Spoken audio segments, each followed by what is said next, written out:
Good morning, everyone.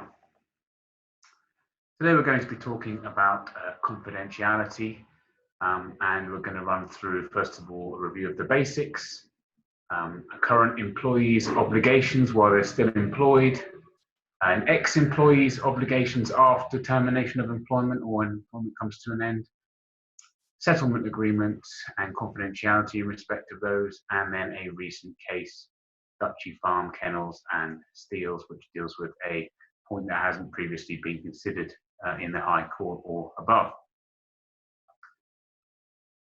So we're all familiar with the general concepts of confidentiality and the obligations that employees have to their employers when it comes to confidentiality in the workplace. And subject to the exceptions of disclosure in the public interest and what is considered to be public knowledge, the implied duty of fidelity will prevent employees from passing confidential information or trade secrets to a competitor during their employment. And this was established by case law back in the late 19th century. The scope of the duty also extends to preventing employees from misusing confidential information and trade secrets for their own ends. And case law has confirmed that the duty of fidelity extends to an employee using their employer's confidential information, not just simply the disclosure of it.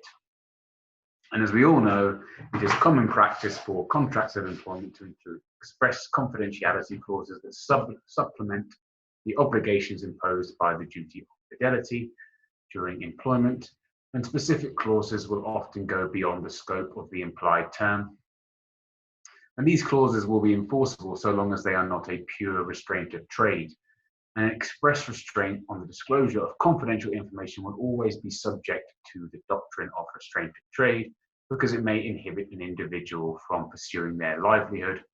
And as a result, any clause must protect a legitimate interest, which will be the employer's trade secrets and confidential information, and go no further than is necessary to protect that interest. But before we can assess whether there is a legitimate interest to protect, the information itself must be considered.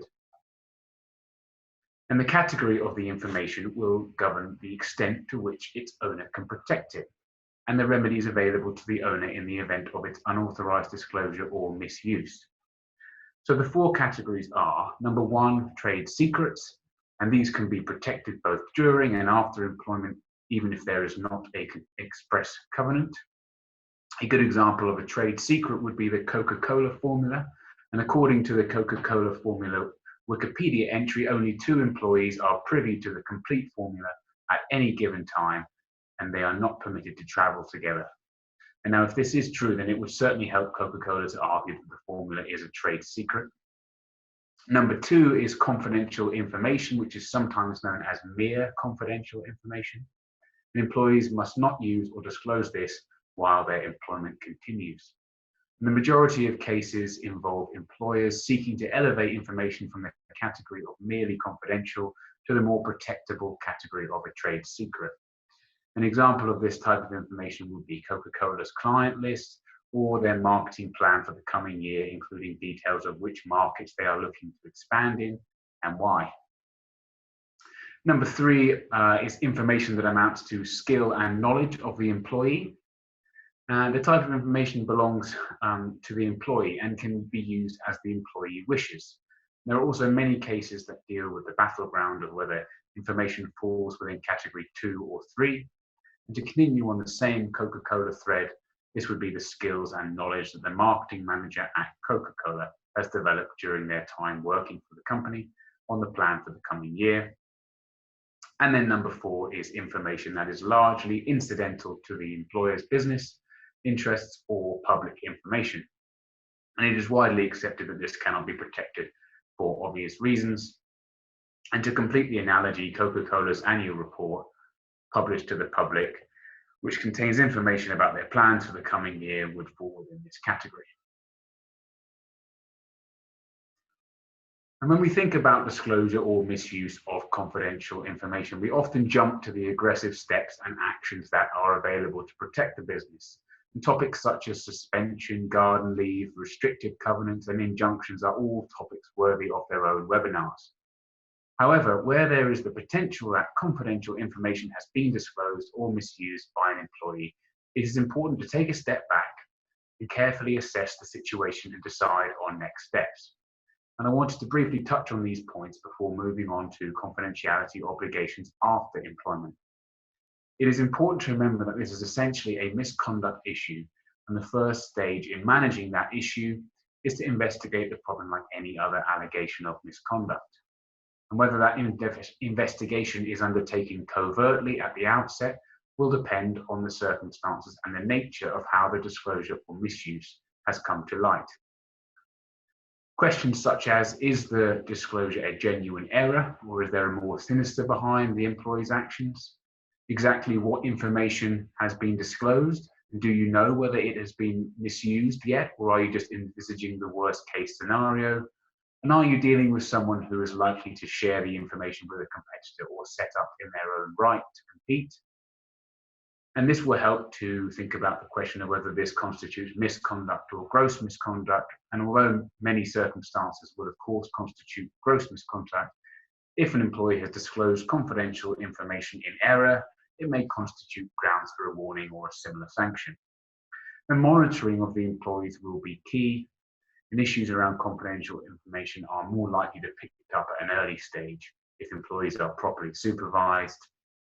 And on a similar vein, the way that data and documents are labelled in the organisation will impact on the options available. And just because a document is labelled as confidential, it does not mean that it will be. And similarly, if something is obviously confidential to the business but is not labelled as such, then it may be difficult to ultimately persuade a judge that it is as confidential as you say it is. But again, this is a topic that warrants a webinar all of its own. So moving on to confidentiality obligations after employment, the general rule is that the implied duty of fidelity survives only to the extent of protecting information that is deemed a trade secret. And such information may not be disclosed or used by the ex-employee except for the benefit of the employer. Employers who wish to protect confidential information that it does not amount to a trade secret once employment has ended will need to rely on an express contractual term, otherwise known as a restrictive covenant, and that endures beyond the termination of the employment contract, and this was established in the case of Fessender, Chicken and Fowler. And contractual confidentiality clauses will often state that the obligation to keep confidential information confidential continues to apply at any time after termination. And whether this is true will depend on the information itself and ultimately whether it constitutes a trade secret, because if it does not, then the same rules that apply to all restrictive covenants around time limitation to account for the period at which the information, if misused, will cause real damage to the business will have to apply. And one other thing to consider is that employers commonly include an express term in the contract requiring employees to surrender any confidential information in their possession in whatever format on the termination of employment, and this will be of assistance in any delivery up proceedings requiring the ex-employee to provide any confidential information that is still within their possession. And again, this is another topic that could have a webinar all of its own. Now, moving on to settlement agreements, and in particular confidentiality in such agreements, which will link to the recent case that I will be talking about later on. The case law has confirmed that where the parties to an employment contract have reached a settlement agreement, as to the terms on which the employment will end, there is an implied term in that agreement restricting the employee from disclosing a trade secret. And interestingly, on the facts of that particular case, the information disclosed by the employee after the termination of his employment did not have such a degree of confidentiality. The company was simply claiming a broad right to stop an ex-employee disclosing both the reason for his resignation and information such as financial difficulties that was detrimental to the company. The company had no such right, and the employee was not therefore in breach of the agreement. So that's something to bear in mind. An employer who wishes to prevent an ex-employee from disclosing information that does not amount to a trade secret must expressly provide for it, either in the contract itself, or in the employment contract, as we have already touched on, or in the termination scenario under the settlement agreement. And it is increasingly common for specific covenants covering disclosure of information to be included in the terms of a settlement agreement. It is also worth bearing in mind that it will be necessary to apportion specific consideration to any fresh confidentiality obligations if these go beyond the implied duty or those already contained in the employee's contract of employment, as they will be liable to tax. And if done, this will remove the risk of HMRC seeking to recover tax from other payments that relate to the termination of employment. In addition, if the obligations relating to confidentiality, and in particular in relation to the agreement itself, are not mutual and only the employee is agreeing to them, it is a good idea to allocate specific consideration to that confidentiality obligation.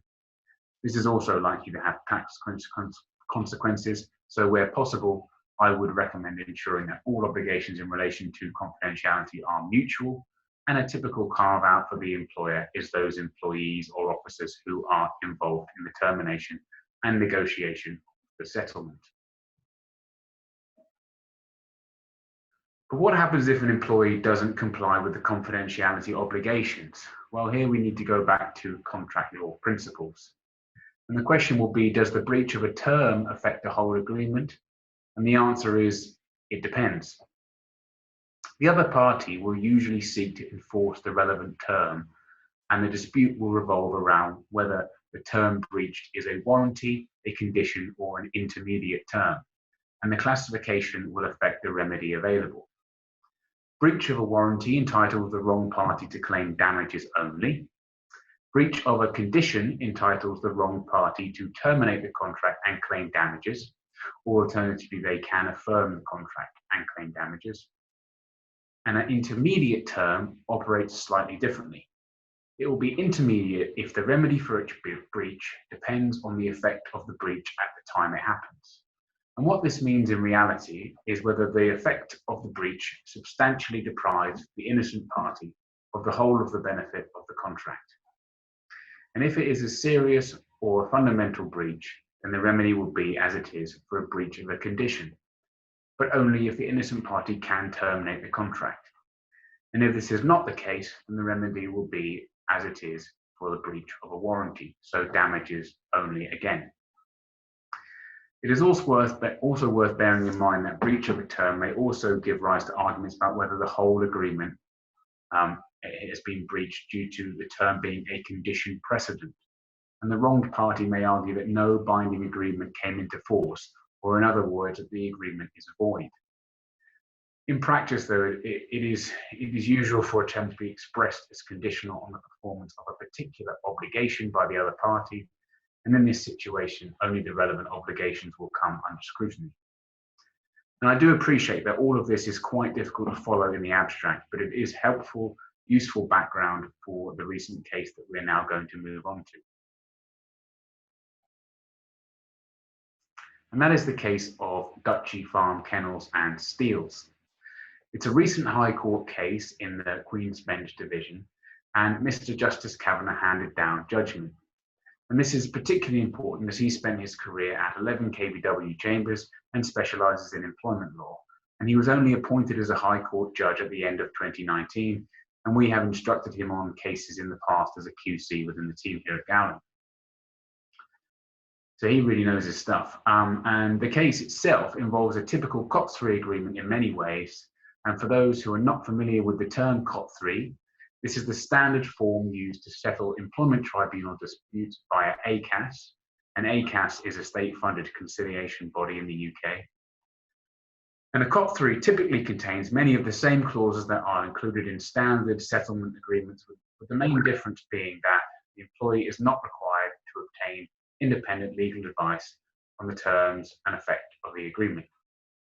And this is because the agreement is facilitated by ACAS, who will explain to the employee the consequences of the agreement on their employment tribunal claims. The other difference is that the employees will have already made contact with ACAS if the COT3 form is being used, meaning that matters have already progressed a lot more than they may have done in the circumstances of a typical settlement agreement termination.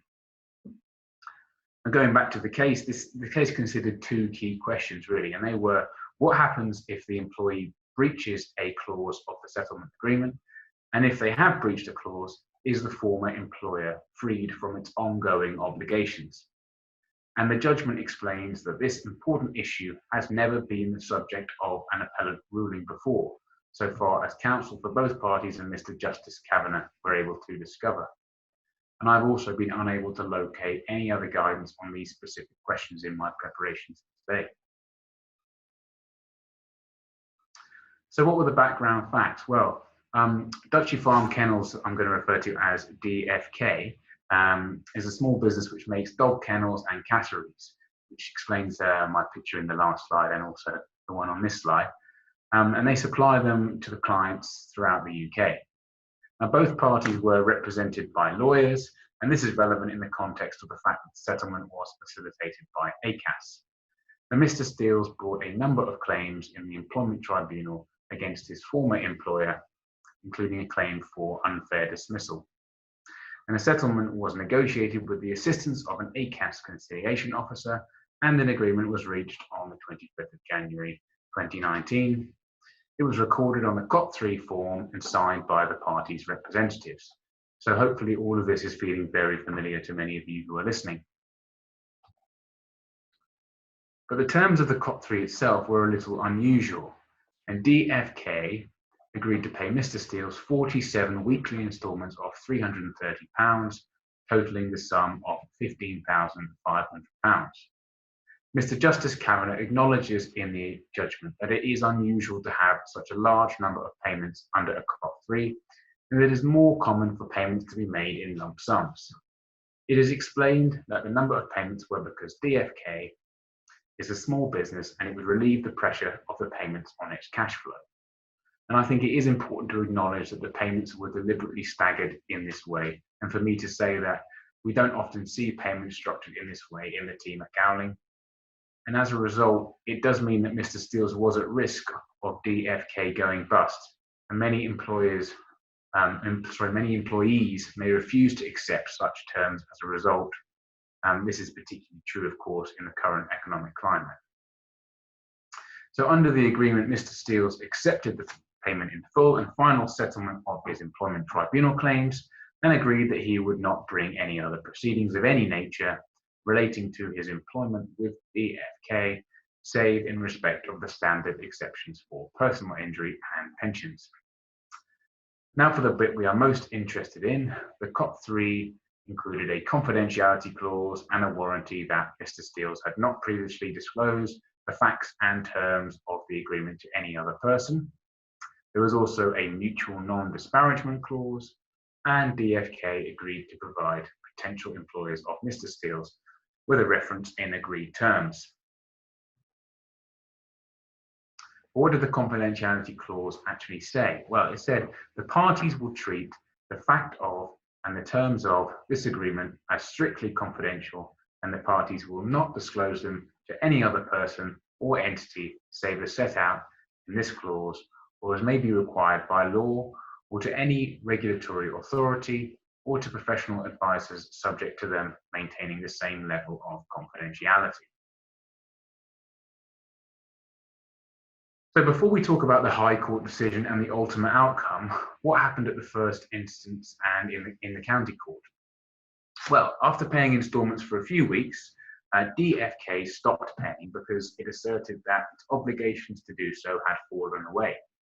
And they alleged that Mr. Steels had breached the confidentiality clause by disclosing the fact of the settlement and the amount of the settlement to a third party, a Mr. Paul Mulliner. And at the point that they stopped paying, they had paid a total of £2,960 in instalments, and the last one being paid at the end of March 2019. Mr. Steels took DFK to court, and at the hearing he denied that he had disclosed the terms of the COT3 agreement to Mr. Mulliner, as was alleged. He also argued that even if he had disclosed it, it was not a breach of a condition or a repudiatory breach of the COT3 agreement, such as would entitle DFK to refuse to make any further payments. So what was the outcome? Well, having heard from a number of witnesses, the judge found that Mr. Steels had indeed breached the confidentiality clause by disclosing its terms and in particular the amount of the sum to Mr. Mulliner. The judge found that Mr. Steele mentioned the fact that he had entered into an agreement a settlement agreement, the terms of the agreement, including the total sum and the instalments, all in a conversation with Mr. Mulliner on the 3rd of April 2019. And Mr. Mulliner had come round to Mr. Steele's house to give a quote for fencing. There was then a chain of communication when Mr. Mulliner passed the information on to his boss, and then the information made its way via 3 more people who were employees of DFK to the managing director of DFK, a Mr. Payne. And Mr. Mulliner was also a former employee of DFK who had left on bad terms, and his boss was also a former employee of DFK. So these are some almost unbelievable facts. But the ultimate outcome was that the judge held that this amounted to a breach of an intermediate term of the COT3 agreement. So thinking back to my earlier slide, rather than a breach of a condition, so that it did not automatically mean that DFK was freed from its obligations to continue paying the money. Mr. Steele's actions did not, in all the circumstances, amount to a repudiatory breach or a renunciation of the COT3 agreement. She held that the obligation to pay the instalments therefore continued, notwithstanding the breach. But what about the arguments that were put forward by DFK? Well, the judge held that the disclosure of this information did not run any risks of causing commercial harm to DFK, but that there was a risk that other disaffected employees might rely on the information as encouragement to bring unmeritorious claims against DFK in the hope that they would also obtain a settlement. The judge accepted that it was not possible to quantify damages for the breach. However, if an employee had brought an unmeritorious claim in reliance upon the knowledge of the settlement, then DFK would have been able to bring a claim for damages by reference to the costs incurred in defending the unmeritorious proceedings again, and that claim would be against Mr. Steele's. The judge also held that the confidentiality clause was not a condition of the contract, any breach of which would automatically give the other party a right to bring its contractual obligations to an end. She held that the breach did not go to the root of the contract and so was not repudiatory, it did not entitle DFK to treat itself as being discharged from any further obligations to pay the monetary instalments. And finally, she held that the breach did not mean that Mr. Steele's had renounced the contract, such that a reasonable observer would think that he no longer regarded himself as being bound by it, and he had no intention of causing damage to DFK. And that's quite an interesting result. And perhaps unsurprisingly, DFK appealed, but their appeal was unsuccessful. Now, firstly, I should say that the judge's findings of fact at first instance were not challenged in the appeal, so everything as previously set out was accepted. But the appeal itself revolved around the agreement. And Mr. Justice Kavanagh made it clear that it is possible for the parties to state expressly that a term of the agreement is a condition such that any breach of it will absolve the innocent party from any further duty to comply with its obligations under the contract. That did not happen here, and the question for the judge was whether, in light of all of the relevant circumstances, the confidentiality clause should be regarded as being an implied condition. So, firstly, Mr. Justice Kavanagh found that confidentiality was not at the core of the agreement. And the most obvious and most important obligations of the contract were as follows. On Mr. Steele's side, he would give up his employment tribunal claims and give up the opportunity to recover more money through the tribunal. And he agreed not to bring any other claims in relation to his employment or the termination of it. And in return, he was guaranteed the specific sum of money. And on the side of DFK, the most important obligation was to make payments to Mr. Steele's. And in return, they would avoid the risk, costs, and inconvenience of employment proceedings without having to make any admissions of liability. Mr. Justice Kavanagh went on to say that the fact that there is a confidentiality clause in an agreement like this does not indicate that confidentiality is of paramount importance to the parties. And in addition, the fact that lawyers were involved and that the document was well put together doesn't change anything. And further, the fact that ACAS was assisting the parties at the time when the contract was entered into doesn't help either. This is because ACAS is there to ensure that the parties are aware that if they settle, they cannot proceed with the employment tribunal claims and other issues such as confidentiality are not within their role. Importantly, it was also understood that Mr. Steels had told his wife about the settlement, and if you remember back to the clause itself, there was no immediate family exclusion, so this was accepted as a technical breach. But it would have been silly to think that the parties intended that Mr. Steels would lose his right to the settlement monies if he told his wife about it, and Mr. Justice Kavanagh noted that it was hard to see how he could not have told his wife, or that she would not have found out, and this strongly suggested that a breach of the confidentiality clause would not entitle the innocent party to bring the contract to an end. Interestingly as well, from my point of view, there was no conclusions that could be drawn from the fact that Mr. Steels denied that he had breached the confidentiality obligation in the county court proceedings. And this was not a sign that he understood that it was an obligation of fundamental importance, but a sign that he did not want to lose the rest of his money. And finally, if there had been actual financial loss as a result of the breach, as we talked about before, the unmeritorious claims, then damages would have been an adequate remedy.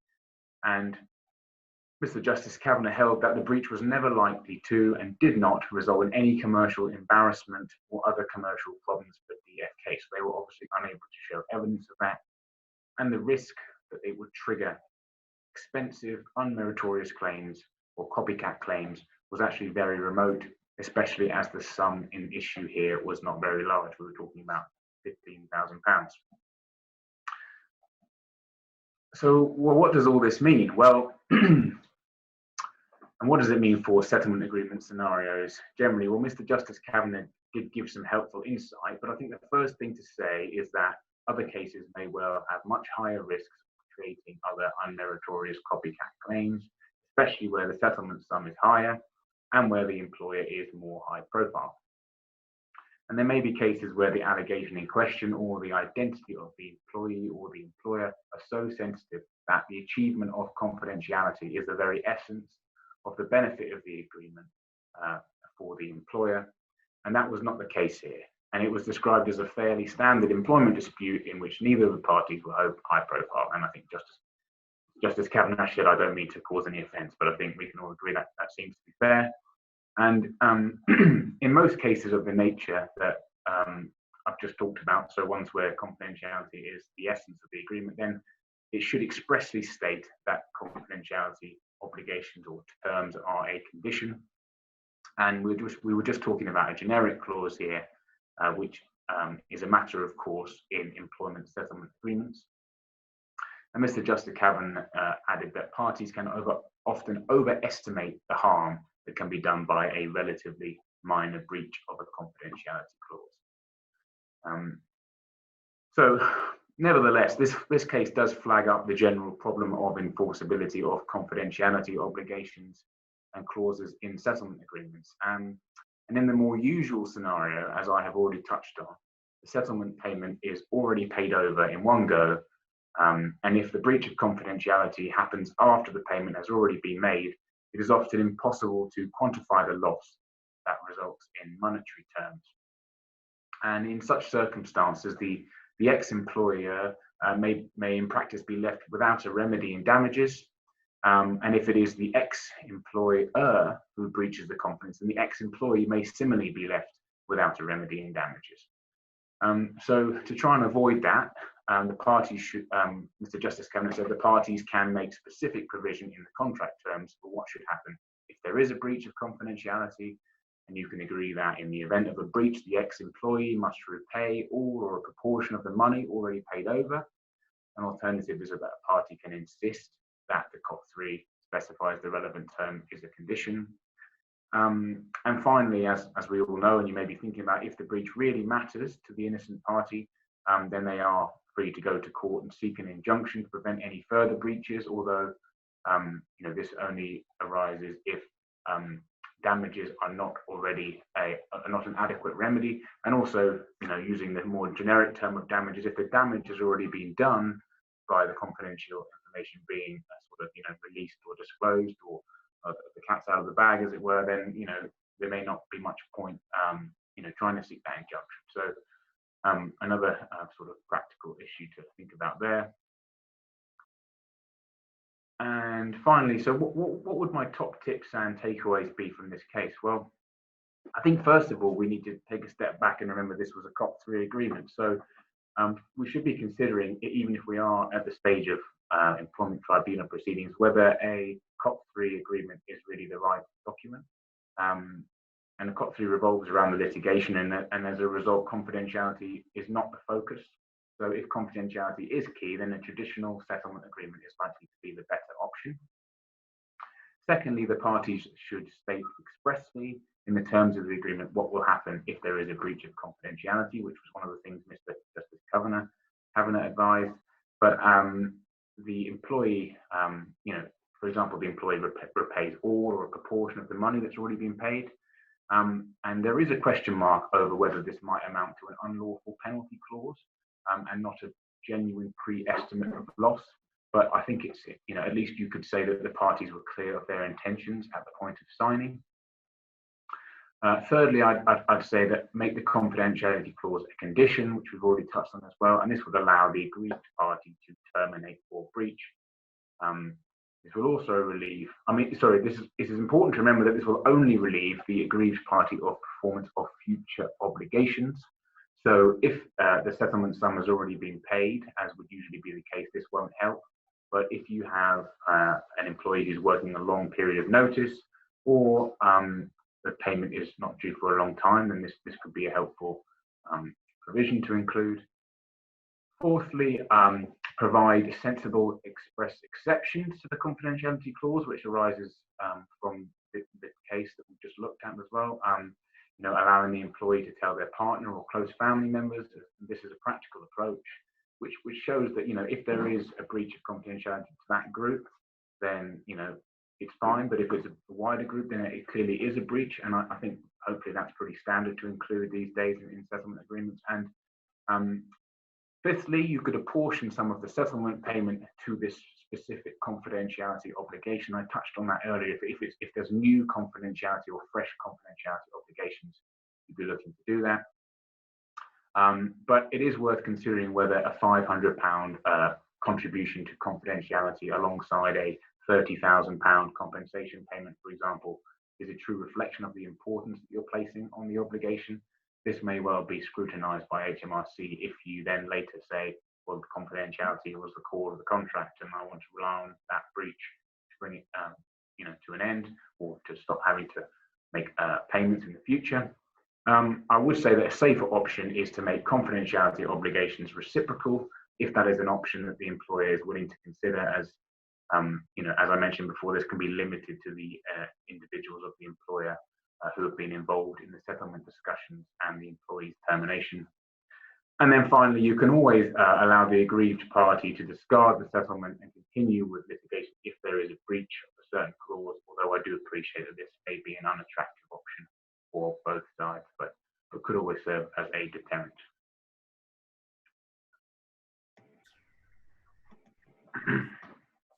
And that's everything from me, so I hope you find that helpful. Thank you, James. So we've just got a few minutes left for questions, and they have been coming through while you've been talking, James. I'll give you a moment to catch your breath, and maybe I'll pick up the first one, which is, can an employee be treated as a fiduciary and so subject to more onerous obligations of confidentiality, in particular after the end of the employment?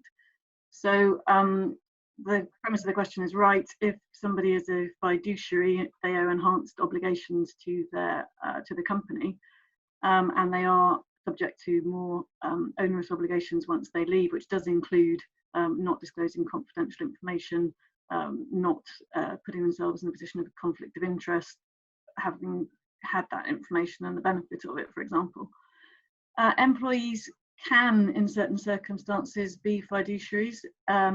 But the usual position is directors definitely are. But if you've got somebody who's not a director, then that's going to be scrutinised quite carefully, and it's going to depend very much on their seniority, their role and responsibilities in the organisation. And of course, that is likely to be scrutinised, because if you're having to fall back on arguing that they're a fiduciary, it may be that you don't have the contractual provisions that James outlined in their contract of employment, and that's why you're having to go down that route. So you're attracting more attention that way.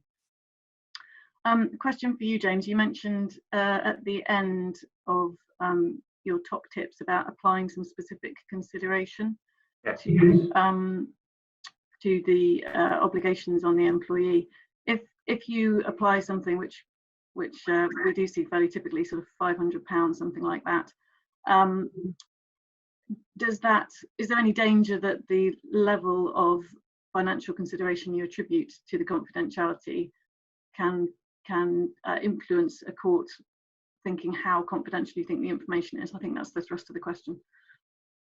Yes, I think something to be thinking about, isn't it? That if you're looking to rely on a breach and say that it's the essence of the agreement or really important, then and you're only attributing £500 to it when you've attributed a lot more to the compensation payment, which, as we all know, is tax free. So that's certainly something that's going to be looked at by the courts and scrutinised, I think. Yes. So if you really are looking to enforce confidentiality, then think about putting some serious money behind it, I think, is the safest option.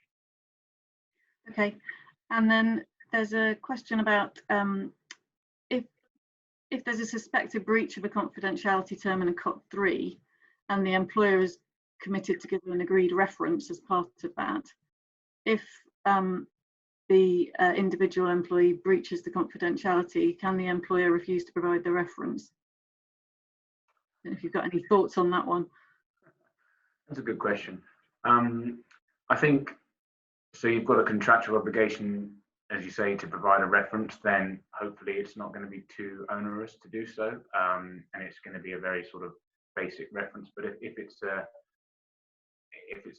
more sort of, I might put it as a glowing reference or something like that, then you may want to think about it. I think, again, there's going to be questions about whether the contract has actually fallen away, or whether it's your real remedy there is damages again, isn't it? So your future obligations are unlikely to have fallen away as was held in this case. So so I think you probably do, unless you're going to tell me you disagree, Jane. But no, I don't disagree with that, but I think it might be another reason why sometimes you might prefer a settlement agreement than a COT 3, because in a settlement agreement they tend to be longer and more detailed, and we do sometimes include something that says, we're giving you this reference, but if information comes to light afterwards that impacts on our willingness to give this reference, then we're not going to. And I guess you'd argue in this case a breach of confidentiality, depending on how serious it was, would impact on your willingness to give the reference. That's one way of approaching it, I guess. So yeah, so no easy answer to that one, but it goes back to contractual principles, I think, and protecting yourself if you can in a settlement agreement with some alternative wording to cater for that eventuality. So that brings us to 20 to 12, so at the end of the webinar. So we're going to let you all go and enjoy the sunshine if it's still lastingly hot where you are. Thank you very much, James, for your input, and thank you to those of you who are able to ask questions. I mentioned at the beginning the feedback form. You will be getting that at the end of the webinar, and please do take a couple of minutes to fill it in because we will take it into account. But otherwise, thank you very much for listening and enjoy the rest of your day. Thank you.